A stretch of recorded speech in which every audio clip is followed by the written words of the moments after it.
I'm Stuart Applebaum, Executive Vice President of our service-based industries here at Infor. Really glad to have you today to talk about our transit and transportation businesses, both in the public sector and in the commercial space. And I'll tell you, this is a very different approach to Inforum. I've been with Infor for over 9 years in our service-based industries, and the ability for us to deliver a lot of detailed, deep content in this way is really going to put together, I think, what's going to be a great program for all of you. As we look at what we're going to discuss today, I think it's fairly simple for all of us to understand in this business that it's our assets and our people that make our businesses run. We at Infor service clients all the way from the largest cities, transit authorities in the United States to some of the more regionals, as well as some of the largest logistics and trucking and transportation companies across the globe. The ability to do that is focused in two areas. One is, again, the assets that we deal with are very complex. There's high level of maintenance schedules. There's difficulty and challenges in making sure that that equipment is where it needs to be, when it needs to be. And then on the other side of it is the people that run the business, right? The people that provide the service to your clients. So we're going to spend quite a bit of time today talking about those two key areas, the asset management and sustainability of those, as well as the workforce planning and scheduling. So today, I hope you have a great time, and I'm going to turn it over to Kevin Price.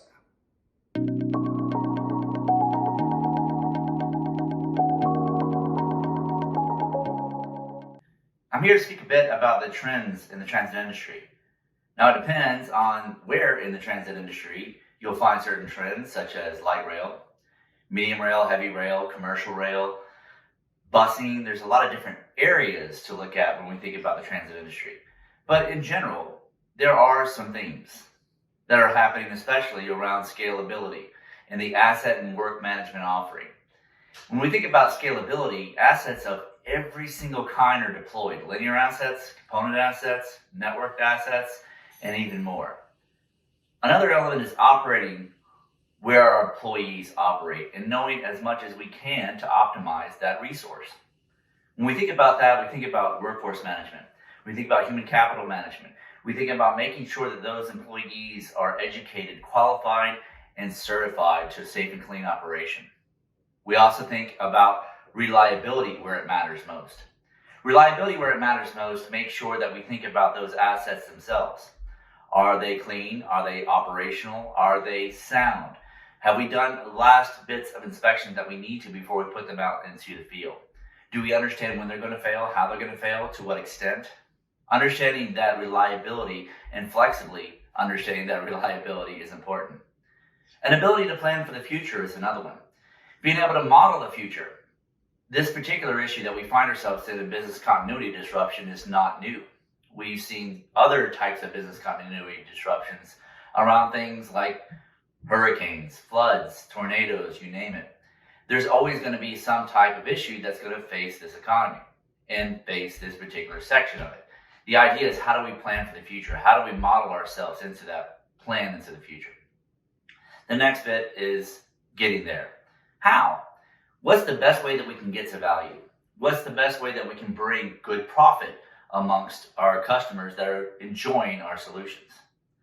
Well, we think about many things in this area, but we start to think about Infor EAM primarily, because assets are out there of every type. Linear assets, as we mentioned, componentized assets, as we mentioned, rolling stock, and even more. And they have compliance and regulations everywhere. So we think we need a best of breed. We need something that can handle the very basics of asset management, from fixing it when it breaks, to understanding preventive, looking at condition, looking at predictive, and even going on further in a prescriptive mode where the system can tell us what we can do. We also think about mobile offerings, getting the application out into the field where it matters, making sure we have everything at their fingertips, because the most unnatural thing that we can see in this particular industry is a technician behind a workstation. He or she needs to be in the field doing what they do best. In order to do that, we need to make sure we know that employee as well as we can from a workforce management perspective. We need to make sure that we have all the materials that person needs from a supply chain perspective. And we need to make sure that they're doing the right things from a work management and asset management execution perspective. Being able to capture all that stuff remotely is critical, because it needs to be a natural extension of the application environment of who we are and what we do. These are things that are must-haves in how we respond to some of these trends. Another element is planning. Understanding risk, on a daily basis and how to apply an operational schedule to it is critical. But understanding risk as it associates to condition of those assets and when to replace them, when to refurbish them, how to look at their life cycle, how to be able to bring about an asset investment plan, a capital asset plan, and how to model for that future is becoming more and more critical. Budgets are not expanding. Budgets are contracting, restricting. To be able to get to that point, we have to be able to have modeling tools at our disposal. With tools, looking at it not just from the asset management perspective, but the workforce management perspective, supply chain perspective, and everything else, we can get there. We can get there with ease because building about best of breed, building about a culmination of best of breeds is what we do best. That's why getting there, the response to the final trend, is where we succeed, where we excel. We can deploy to the cloud. We have pre-built integrations. We have implementation accelerators. We have partners that have very well-versed staff in this particular space. We have existing customers that we can reference that are excited about what they've done and where they're going. The opportunity to be able to work in this environment to look at these trends of scalability, operational concern, flexibility, ability to plan for the future, and getting there quickly are responded to point by point by point in everything that Infor has to offer, now and well into the future.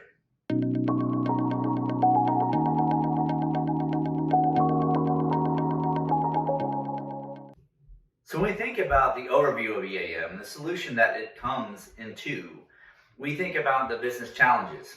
So in specific, the on-time service, the availability of those assets, the compliance and safety, and of course, visibility to every aspect of operation. This is why you'll find opportunities that have interfaces and approaches that are extremely usable. We pride ourselves on the big way of how usable our application can be, but more specifically in how configurable it can be. Can I reach the standards that I'm now facing in new safety and compliance issues, regulations, guidelines, laws, litigation, you name it. These are things that can constantly change for me, but this is a solution that can handle that change, that flexibility, and can be able to scale as they start to evolve into the future.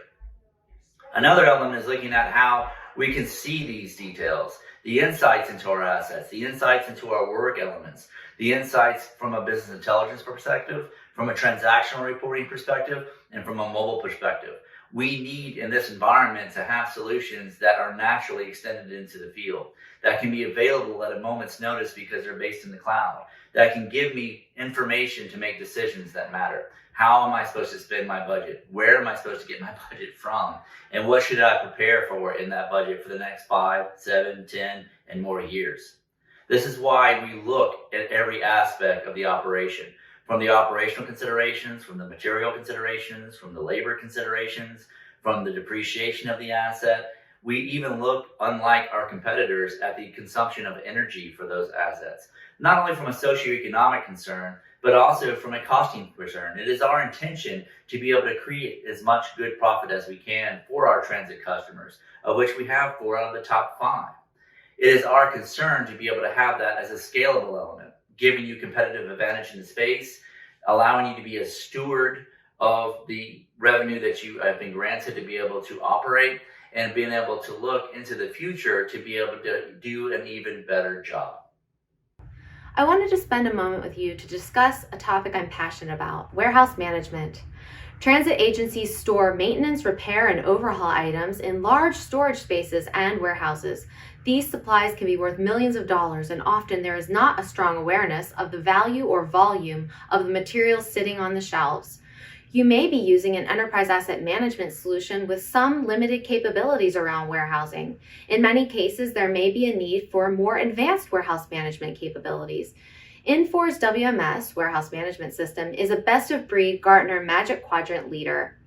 Some examples of deeper capabilities are inventory management, including inventory planning, advanced material availability analysis, on-hand quantity recommendations, and advanced cycle count. Another area of distinction is around mobile. Infor EAM has no modern ability to do mobile storeroom or warehouse transactions. Alternatively, Infor WMS has extensive mobile capability and is designed for the people who use it with intuitive, flexible, and sleek user experience, allowing your employees to focus on relevant tasks, reduce busy work, and boost productivity. At Infor, we focus on building strong integrations between our solutions, in this case, our enterprise asset management solution, our warehouse management system, and our workforce management system. These connectors improve user experience and create efficiency. To take this discussion further, next you'll hear from my colleague Marcus Mossberger about workforce management. And we know in the transit space how important it is for you to optimize all of your resources. Now, my friend Kevin appreciates the opportunity to optimize your assets. My friend Tara prefers to focus on your supplies, especially in the warehouse side of things. I, as a former HR practitioner, prefer to focus on your human resources, your people. We know that the very nature of work is changing. We know that the workforce is changing. We're seeing new demographics, the older generation's beginning to retire. The next generation has a different set of expectations. And we also recognize that the workplace is changing. So what Infor brings to the market are a suite of human capital and workforce management solutions to help you attract people, to train them, to pay them, to schedule them, and to help them build a career in your organization. At the end of the day, our goal is to optimize how people and technology interact. And we feel like we've got a great suite of solutions to enable, empower, and engage your current workforce and the workforce of the future.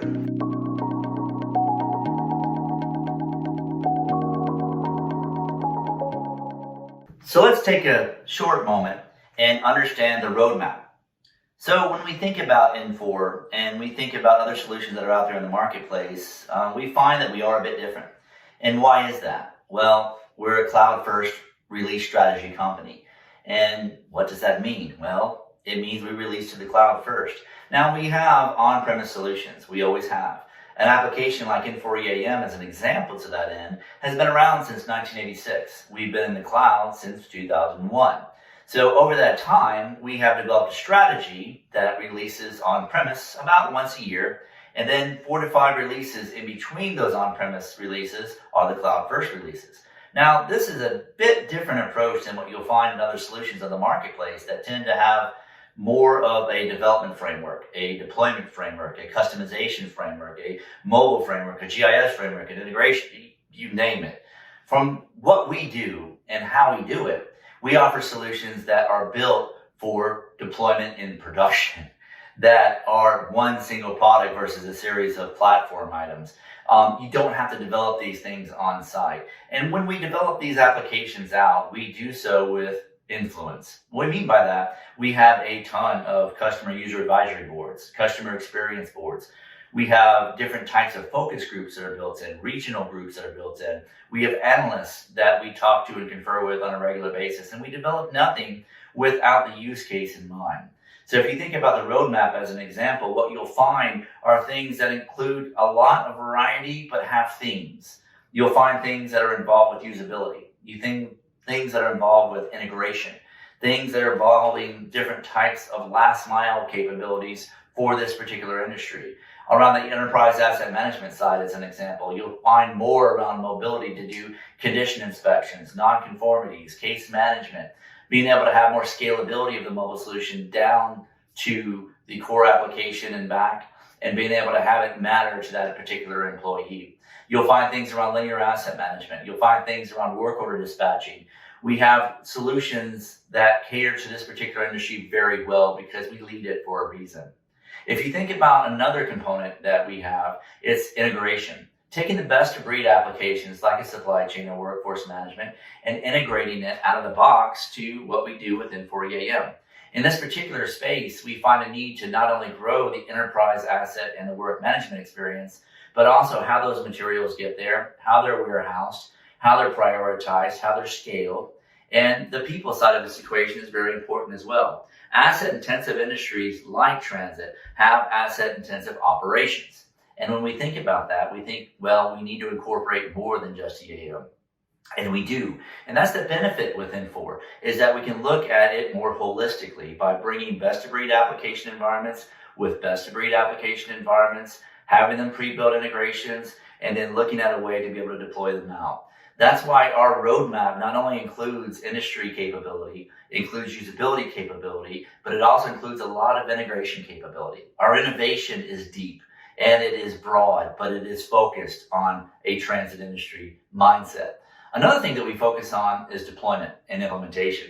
So working with how we get it to the cloud in an expeditious way, in a meaningful way, is something we focus on as well. From a roadmap perspective, we're always working on what can we do to scale it into the cloud? What can we do to take advantage of the uptime percentages in the cloud?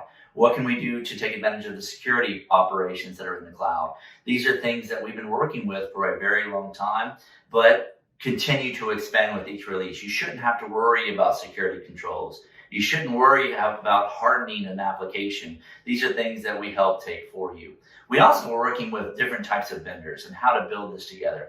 When we think about large implementations that have over $1 trillion assets, $1 trillion of assets, we think about the complexities that are involved. We think about the responsibility that one has to that particular line of business, and we think about the risk that happens when those assets don't work. And that can be a function of poor training, that can be a function of poor material, you name it. So when we think about roadmap, we're not only thinking about today's environment, but we're thinking well into the future for you.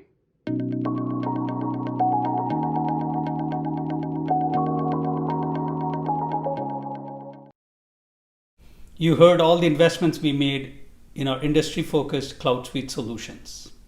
I will give you a brief overview on the investments we're making in services to help our customers realize the value and take advantage of all the innovations we're making to the product. Last year at Inforum, we launched Infor Agility with one sole purpose: provide faster time to value for our customers. I'm happy to share that we made tremendous progress in the last year. We had 3 key tenets when we launched Infor Agility. 1, we never start a project with a clean sheet of paper.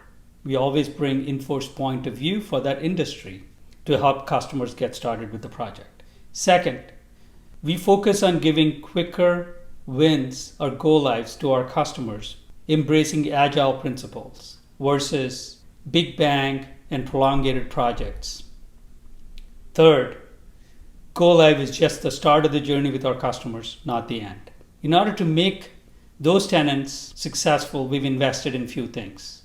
We launched next generation implementation accelerators that comes with industry process models, tools, templates, methodology that goes with it, and also automated testing, task subscriptions, task services, so that our customers can quickly regression test our applications. We also created a very unique framework called 60-30-10. This framework allows our customers to look at all the business processes that are needed to support their business, yet focus on the processes that are most critical for them. We firmly believe not all business processes are created equal. So the 60-30-10 framework helps our customers focus on the 60% that are core, that they can use out of the box or adopt out of the box, and then really focus on the 30, which is configured or tweaked, and 10 that are unique. We've successfully used this model. In fact, some of our customers were able to achieve 90% out of the box using the 60-30-10 framework. We know that Go Live is just the start of the journey, so we created managed services offerings to help our customers once they're in the cloud to continue to take the innovations we're putting into the product. In addition, we launched Infor Process Intelligence, which allows our customers to measure, to monitor their business processes with their actual transactional data, and then assess the processes that they have to continue to improve, automate, and do a continuous improvement process. Finally, we've invested and trained several Infor and partner resources, and we continue to train them so that they can come and help our customers take advantage of all the investments we're making in Infor Agility.